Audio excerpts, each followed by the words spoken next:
আসসালামু আলাইকুম। আজকে আমি আপনাদের সাথে শেয়ার করব সরিষা পাতার এই গ্রিন সালাদ। দুর্দান্ত স্বাদের এই স্বাস্থ্যকর সালাদটা যেভাবে বানাবেন আমি আজকে আপনাদেরকে সেটাই শেয়ার করব। ডায়েটে থাকলে আপনারা চাইলে এটাও খেতে পারেন। অবশ্যই এই সালাদটা একবার হলেও বাসায় ট্রাই করবেন, আশা করছি ভালো লাগবে। তো চলে যাই এখন মূল রেসিপিতে। এখানে নিয়ে নিয়েছি আমি সরিষা পাতা। এই সরিষা পাতার মধ্যে অনেক ফুলও আছে। এই সরিষা পাতাগুলোকে খুব ভালোভাবে ধুয়ে নিয়েছি যাতে এদের মধ্যে কোনো ময়লা না থাকে, আর নিচের অংশটাকে কেটে ফেলে দিয়েছি। আপনারা অবশ্যই এই সরিষা পাতাটাকে খুব ভালোভাবে ধুয়ে নেবেন আর ময়লা যাতে না থাকে। এখন একটা ছুরির সাহায্যে এই সরিষা পাতাগুলোকে কেটে নিচ্ছি।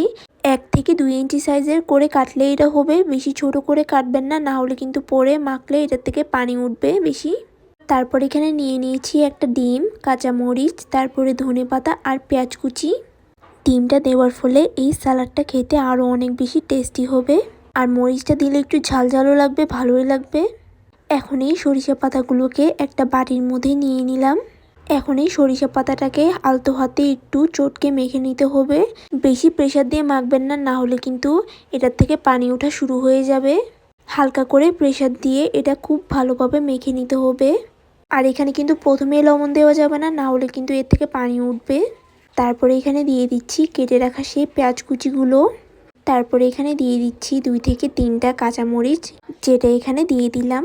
তারপরে এগুলোকে একটু হালকাভাবে একটু মেখে নিলাম, মানে দেখতেই পাচ্ছেন একেবারে হালকা একটু করে জাস্ট নাড়িয়ে দিলাম। তারপরে এখানে দিয়ে দিব হচ্ছে গিয়ে 1/2 চা চামচ গোলমরিচের গুঁড়ো। গোলমরিচের গুঁড়োটা দিয়ে দেওয়ার পর তারপরে এখানে দিয়ে দিচ্ছি ধনেপাতা কুচি।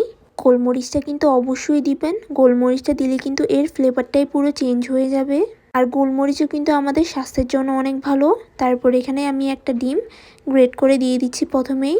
এখানে আমি অর্ধেকটা ডিম প্রথমে গ্রেট করে দিচ্ছি, তারপর বাকি অর্ধেকটা আমি উপরে শেষের দিক দিয়ে সাজিয়ে দিব। এতে করে এটা দেখতেও অনেক বেশি সুন্দর লাগবে। তো ডিমটাকে গ্রেট করে দেওয়ার পর এটাকে একটু হালকা করে মেখে নিলাম। এখনও কিন্তু আমি এখানে লবণ দিইনি, লবণটা কিন্তু একেবারে শেষের দিক দিয়েই দিব। আর লবণটা দিয়ে দেওয়ার পর কিন্তু বেশি মাখা যাবে না, না হলে কিন্তু পানি উঠে যাবে, তাহলে পানি উঠলে তো একেবারে ফ্লেভারটাই নষ্ট হয়ে যাবে। তো এখন আমি এখানে দিয়ে দিচ্ছি লবণ স্বাদ মতো। তো লবণটা দিয়ে এখানে হালকাভাবে আমি একেবারে মেখে নিচ্ছি। বেশি প্রেসার দেওয়া যাবে না, না হলে কিন্তু পানি ওঠা কিন্তু শুরু হয়ে যাবে। আর হালকাভাবে মাখলে কিন্তু এই সরিষা পাতার থেকে পানিও উঠবে না। তারপরে এখন এখানে দিয়ে দিচ্ছি সরিষা তেল।